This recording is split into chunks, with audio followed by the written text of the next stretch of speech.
நரகத்தில் கிடக்கக்கூடியவர்களை சொர்க்கவாசிகள் பார்த்து கேட்பார்களாம், இந்த நரகத்தில் கொண்டு வந்து சேர்த்தது எது?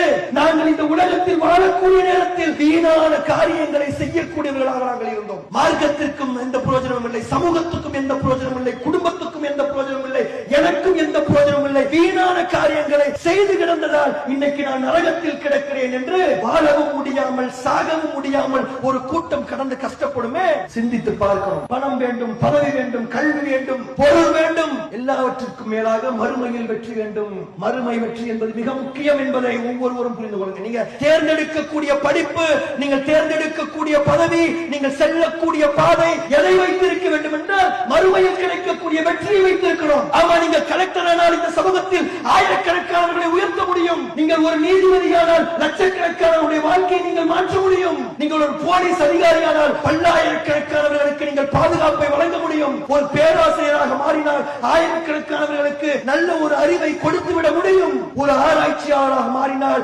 உலகை தலைகீழாக உங்களால் புரட்ட முடியும். எல்லாவற்றிற்கும் மேலாக ஒரு சொர்க்கம் செல்லக்கூடிய ஆராய்ச்சியாளராக, சொர்க்கம் செல்லக்கூடிய ஒரு போலீஸ்காரராக, சொர்க்கம் செல்லக்கூடிய ஒரு நீதிபதியாக, சொர்க்கம் செல்லக்கூடிய ஒரு கலெக்டராக, சொர்க்கம் செல்லக்கூடிய ஒரு மூமினாக நீங்கள் இருக்க வேண்டியது மிக மிக முக்கியமானது என்பதை ஒவ்வொரு இளைஞனும் இளம் பெண்ணும் புரிந்து வைத்துக் கொள்ளுங்கள்.